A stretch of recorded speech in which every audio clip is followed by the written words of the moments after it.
Yes. Suspense. Une petite Vous avez la pause, pression? s'il vous plaît. Un peu, ok. Jean, t'es au max. Rendez-vous NC. Comment? Rendez-vous NC va commencer Fanny, alors, la challenge. voilà, donc on peut l'applaudir s'il vous plaît, parce que...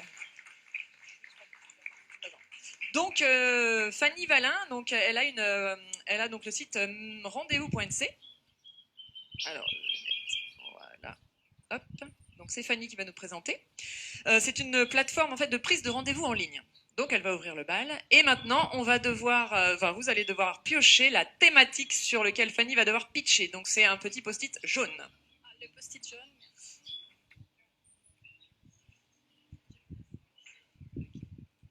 C'est perspective de croissance.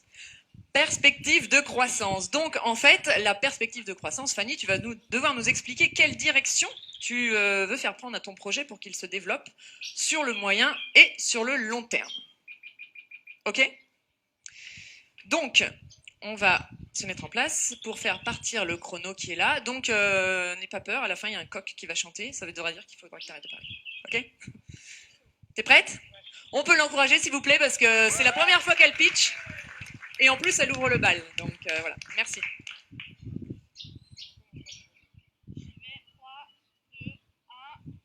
Alors bonjour à tous. En fait, si vous voulez, j'ai créé cette plateforme-là dû à mon expérience personnelle.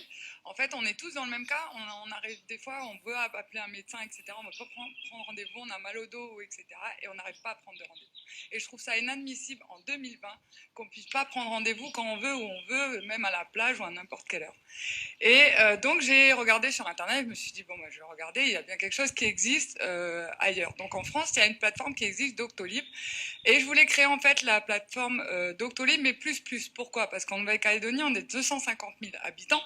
Et je me suis dit, je vais pas créer qu'une plateforme pour le médical. Je vais aussi créer une plateforme pour prendre rendez-vous chez le coiffeur, l'esthéticienne, pour prendre un rendez-vous chez notre avocat, etc. Enfin, sur tous les métiers, tous les secteurs où on peut prendre rendez-vous. Donc j'ai créé la plateforme, elle est en ligne depuis maintenant 3 mois. Il y a 400 personnes à peu près de connexions par jour sur la plateforme. La valeur surtout ajoutée de cette plateforme, c'est que les clients, par exemple vous prenez rendez-vous quand vous voulez, d'où vous voulez. L'avantage, vous voyez tous les services, vous voyez le prix du service et la durée du service exactement. L'avantage aussi, c'est que vous avez aussi des SMS et des mails de rappel pour vos rendez-vous. Donc il y a à peu près, je ne sais pas combien, si vous savez qu'il y a beaucoup de rendez-vous qui sont non honorés, mais il y a à peu près 30% de rendez-vous non honorés. Donc c'est énorme pour les professionnels. Pour les professionnels, l'avantage c'est que ils s'occupent que de leur clientèle, du coup, ils peuvent mettre un répondeur ou ils peuvent mettre un répondeur ou ils peuvent mettre sur Messenger directement un message automatique pour dire aux clients qu'ils peuvent prendre rendez-vous en ligne. Voilà. J'en suis 36 secondes. Ok. Ensuite.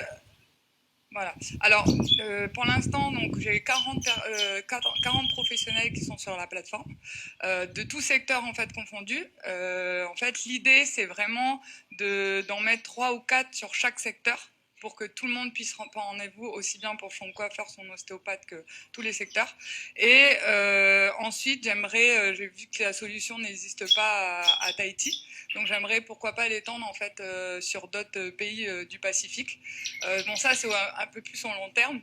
Au moyen terme, mon objectif c'est d'avoir au moins 200 professionnels sur la plateforme. Merci de m'avoir écouté et puis connectez-vous sur la plateforme rendez-vous.nc, prenez vos rendez-vous en ligne. Bien, merci Fanny. Donc du coup, il y a des questions pour toi. D'ailleurs, tiens, je vais prendre le micro. Voilà. Donc, les questions. Ouais, non, oui, 3 minutes, le chrono est pas prêt. C'est bon. Donc, il faut que tu répondes quand même assez de manière synthétique et efficace. Hein. Oui. Donc, comment s'interface votre plateforme avec le planning du prestataire?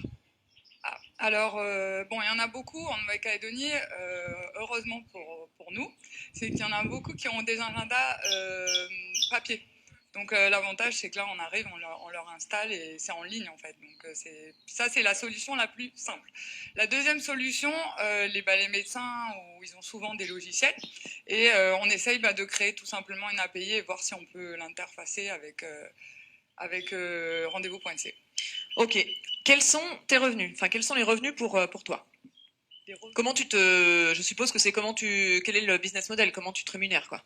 Ok, alors en fait, c'est des abonnements mensuels. Ça dépend en fait de la catégorie comment dire ça, du service qu'ils choisissent tout simplement. Parce qu'il y a aussi les SMS de rappel, etc. Donc voilà, Ok. c'est des abonnements mensuels. Y a-t-il une possibilité de régler le rendez-vous en ligne? Ah non, alors pas pour l'instant parce qu'il faut faire une loi pays par rapport à ça. Pour autoriser en fait les médecins forcément parce que les médecins c'est conventionné.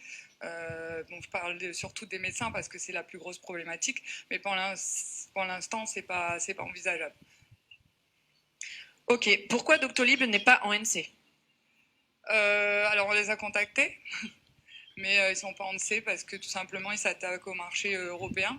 Et je pense qu'ils ont plus de problématiques actuellement avec le Covid à régler que s'attaquer au Pacifique. Mais je ne veux pas répondre pour eux. Après, je ne suis pas Doctolib. Ok. Donc 400 personnes connectées, tu as dit, donc avec des demandes de rendez-vous effectives ou en repérage ou en perspective, c'est ça, en objectif, c'est ça Eric que tu voulais dire? Ouais. Oui, alors on a à peu près 70% des prises de rendez-vous. Pourquoi en fait, on a créé un autre service que j'ai pas eu le temps de vous en parler pendant 2 minutes. En fait, on s'est rendu compte qu'il y avait beaucoup de médecins ou d'avocats, etc., qui n'avaient plus de secrétaire.